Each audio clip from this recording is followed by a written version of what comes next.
Bonjour François Lévesque, vous êtes professeur d'économie à l'École des Mines Paris-Tech. Vos activités d'enseignement et de recherche portent sur l'économie de la concurrence et l'économie de l'énergie. Vous avez publié de nombreux articles et ouvrages sur ces sujets, dont le dernier intitulé Les habits neufs de la concurrence, paru chez Odile Jacob en 2017. Vous êtes l'un de nos grands témoins pour ce grand live du voyage d'affaires. J'aimerais qu'on aborde avec vous trois sujets qui vont avoir leur importance dans le monde d'après-Covid. Le premier porte d'abord sur les plateformes numériques. On dit, François Lévesque, que les GAFAM sont les grands gagnants de cette crise pandémique. Est-ce que vous êtes d'accord avec ce constat? Oui, indubitablement, les grandes plateformes globales, en fait, utilisons en fait les GAFA comme un nom commun. Oublions qu'il s'agit de la première lettre de quatre ou de cinq entreprises du, de l'ouest, du Grand Ouest américain, parce que les plateformes, on peut ajouter Netflix, grand gagnant du Covid, on peut aussi ajouter Tencent ou Alibaba, qui sont des grandes plateformes globales chinoises. Donc ce sont les grandes plateformes globales qui ont, grâce aux services numériques qu'elles proposent, qui vont des sites de rencontres jusqu'aux moteurs de recherche, eh bien, elles ont contribué à améliorer notre vie quotidienne lorsque nous étions confinés. Vous mettez quand même un bémol à ce modèle économique selon lequel the winner takes all. Vous dites the winner takes most. Est-ce que vous pourriez nous expliquer la nuance? Oui, parce qu'il y a une espèce de focalisation justement sur les GAFA, et en particulier, prenons bien sûr Google avec son moteur de recherche qui détient 90% de parts de marché euh, des requêtes sur Internet. Eh bien, il faut plutôt voir que dans la plupart des secteurs ou des industries, vous avez des entreprises qui vont, deux ou trois entreprises, ou quatre ou cinq, qui vont dominer leur marché et pas simplement une seule. Donc la situation la plus courante n'est pas celle d'un quasi-monopole comme Google, mais plutôt d'un oligopole avec deux, trois, quatre énormes entreprises. Qui sont toutefois en concurrence. Amazon est en concurrence avec Walmart qui maintenant a mis un peu de temps, le distributeur qui est un peu l'équivalent de Carrefour en France. Eh bien, Walmart, le distributeur physique, a mis un peu de temps à se lancer et à concurrencer Amazon, mais il est largement parvenu, au moins aux États-Unis. Et donc, il y a de la place dans la plupart des secteurs pour deux ou trois grandes entreprises. Alors, cela dépend notamment de la facilité pour le consommateur de faire appel à plusieurs fournisseurs, en fait. Si je reprends l'exemple d'Uber, eh bien, c'est quand même pas difficile sur votre téléphone d'avoir deux ou trois applications. Et si vous regardez d'abord Uber, et s'il n'y a pas de voiture Uber, vous passez à l'autre application. Et donc, c'est ce que les économistes appellent le multi-homing. Ça veut dire que, eh bien, si un fournisseur ne vous donne pas satisfaction, vous passez à l'autre. Et si on reprend les plateformes, l'exemple des plateformes des sites de rencontres, la plupart des gens qui utilisent des sites de rencontres, ils sont sur deux ou trois plateformes. Il n'y a pas de raison à ce qu'il y ait une seule plateforme de sites de rencontres globale pour l'ensemble de la planète. Il n'y a pas de raison qu'il y ait une seule entreprise de libre service de patinettes ou de vélos dans les métropoles. Il y a place pour deux ou trois. Donc plutôt cette idée de winner take most et donc qui reflète le fait qu'il y a un avantage absolument considérable à la taille du fait de ces effets des réseaux, mais il y a quand même le plus souvent une place pour deux ou trois très grandes entreprises.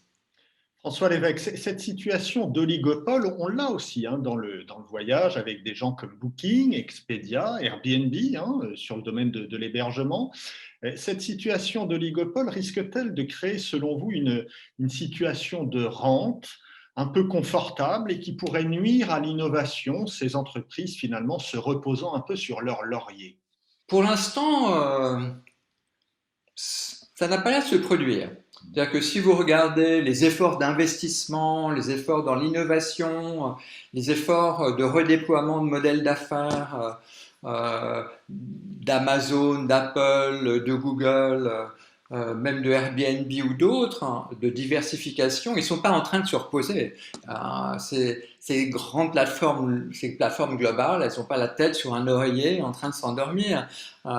Elles veulent encore conquérir. Alors, conquérir le monde, si elles ont conquis déjà une grande partie de la planète, eh bien, elles vont vouloir conquérir d'autres marchés, d'autres secteurs, s'intéresser au système d'exploitation dans les voitures et pas simplement sur les téléphones et dans les ordinateurs. Donc, pour l'instant, non.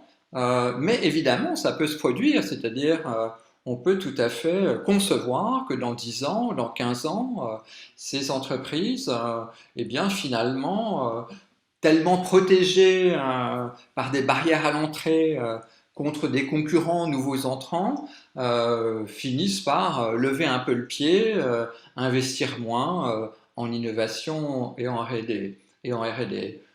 Il y a une formule que j'aime beaucoup de Proudhon, vous savez, ce philosophe qui a le sens de la formule. Alors, il a écrit des dizaines de volumes, mais on retient ses formules, on retient évidemment la propriété, c'est le vol, mais Proudhon a aussi ciselé une autre formule qui est la concurrence tue la concurrence.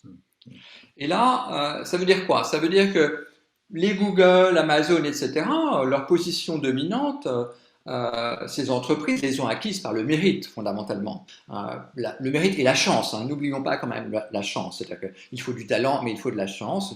Et des entreprises qui arrivent au bon moment, n'oublions pas ces effets de réseau dont je parlais. Et donc, ces géants, ces titans sont parvenus à leur position dominante grâce à leur propre mérite et à la chance.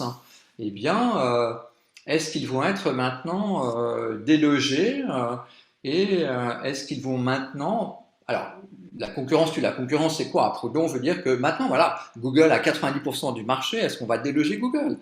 Et donc, Google a tué les concurrents par le mérite, et peut-être que Amazon est en train de tuer des concurrents, ou en tout cas certains d'entre eux par le mérite. Donc une fois qu'il n'y a plus de concurrents, la question est de savoir s'il pourrait y avoir des nouveaux entrants parce qu'une rupture technologique. Et donc là, on a une controverse entre Schumpeter, qui lui concevait une concurrence dynamique où ben voilà, il y a des gagnants à un moment donné grâce à leur mérite, et par l'innovation en fait, technologique mais pas seulement. Et puis, au bout d'un moment, ils perdent leur monopole temporaire. Donc Nokia dans la téléphonie mobile ou BlackBerry ont disparu. Voilà, donc il y a ce phénomène. Alors est-ce que c'est Schumpeter qui a raison? Et donc le Amazon va être déplacé d'ici 10 ans ou 15 ans, ou est-ce que c'est l'ami Proudhon et le monde va connaître Amazon pendant 50 ou 100 ans? C'est vrai qu'on a du mal à imaginer, aujourd'hui en tout cas, un concurrent à Google, à Amazon, ou même dans notre secteur, un concurrent à Booking. On a du mal à imaginer Uber ubérisé, hein, pour l'instant, mais peut-être que la menace peut venir de Chine, justement. Peut-être que la Chine et ses moyens colossaux aussi pourraient constituer une menace pour ces entreprises-là. Elle le constitue peut-être déjà. Alors, voilà, c'est-à-dire que je vais parler au passé. Il y a eu l'idée, exprimée encore récemment, que eh bien, Amazon, finalement, serait concurrencé par Alibaba. Et puis, donc son homologue chinois, et puis la même chose pour Google et même pour Apple. Eh bien, ça ne devrait pas se produire. Pourquoi? Parce que le monde est en train de se fragmenter, au moins sur le plan technologique. Il y a un découplage technologique entre la Chine et les États-Unis. Et donc, si vous prenez l'exemple inverse, c'est-à-dire les entreprises américaines vers la Chine, Amazon n'est pas en Chine. Microsoft est en Chine, mais vraisemblablement son système d'exploitation va se faire sortir de la Chine. Et Google et Facebook ne sont pas en Chine. Donc le monde va vers plutôt une partition, au moins technologique. On va parler de notre troisième sujet, cette théorie de l'encombrement que vous avez fait émerger il y a peu de temps. Vous écriviez dans un article récemment que tout un pan de l'économie était frappé d'encombrement. Vous venez d'en parler. Vous parliez évidemment du tourisme de masse, des rencontres professionnelles, des foires, des congrès, sans oublier évidemment tous les embouteillages liés au déplacement des voitures, des avions et même depuis peu des trottinettes et des vélos sur les trottoirs. Vous ajoutez, mais attention, il y a du positif dans l'encombrement. Ce sont évidemment les bénéfices du rassemblement. Et on en voit d'autant plus le bénéfice, évidemment, aujourd'hui qu'on en est privé. Sauf que depuis plusieurs années, vous semblez dire que le coût de l'encombrement l'emporte sur le bénéfice. C'est bien ça? Alors, ce qui est en train de se passer, c'est que le curseur est un peu en train de bouger. C'est-à-dire que le curseur entre le bénéfice du rassemblement et le coût du regroupement. Donc, à partir du moment où le coût augmente, eh bien, le curseur bouge. Le curseur bouge vers les coûts et des coûts supplémentaires liés, par exemple, au risque sanitaire. Donc, c'est ça que je veux exprimer. Mais ça peut être aussi très subjectif, ça peut être des questions de qualité de vie qui font que vous supportez de moins en moins le temps de transport ou de moins en moins le temps passé dans votre voiture dans un embouteillage. Et donc il y a, pour des raisons à la fois subjectives et objectives, des mouvements de curseur entre le bénéfice du rassemblement et puis le coût du regroupement. Donc les comportements changent, les investissements changent. Pour donner une image, on est un peu dans la situation, on peut donner l'image de la ville, de la grande agglomération. Vous voyez bien que la grande agglomération, elle a des coûts. J'habite Paris, il y a beaucoup de bruit, le mètre carré est très cher, mais l'agglomération, donc tente des millions de personnes sur peu de kilomètres carrés, elle apporte des bénéfices en termes de marché du travail, en termes de rencontres économiques. Vous allez pouvoir trouver votre fournisseur, vous allez pouvoir trouver, ou simplement en termes d'idées, en termes de connaissances, en termes de recrutement de talents. Donc il y a des bénéfices de l'agglomération ou du regroupement, et puis sinon il n'y aurait pas de ville, il n'y aurait pas de métropole. Et puis il y a des coûts. Et donc c'est cette balance entre coûts et bénéfices de l'agglomération, du rassemblement, qui bouge. Et là, elle bouge beaucoup, et sans doute qu'elle bouge durablement avec des coûts qui chargent la balance et qui changent l'équilibre et qui vont faire que les gens modifient leur comportement et leurs investissements. Vous dites que les futures solutions contre l'encombrement auront pour obligation de s'appuyer sur des innovations et de créer des modèles d'affaires permettant de substituer en partie la présence physique par une présence électronique. C'est finalement un vrai plaidoyer en faveur de la visioconférence que vous faites là, non?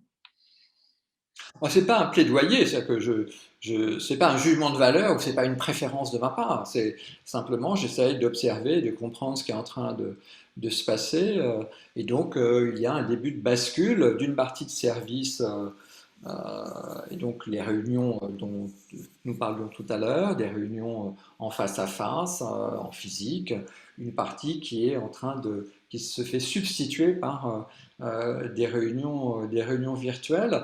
Dans vos métiers, je pense qu'il faut avoir une vision de long terme. Je ferai très facilement le pari que les plateformes comme Teams, comme Zoom et autres vont faire des progrès techniques de qualité de service très rapidement et très notables. Donc il ne faut pas voir, ne voyez pas la concurrence des plateformes comme vous la voyez aujourd'hui, essayez de la voir à 2 ans ou à 5 ans. Il va y avoir des progrès très très rapides. Je pense que dans 5 ans, les gens qui vont regarder Zoom aujourd'hui se disent mais c'est nul ce logiciel, on peut rien faire, voilà. Et donc attention à ça, il faut pas se coller le nez sur le carreau là, ou sur le guidon. Il faut voir à terme. Donc et plus le service va être performant, pourquoi pas un jour des odeurs retransmises virtuellement pour vous sentir en réunion avec d'autres.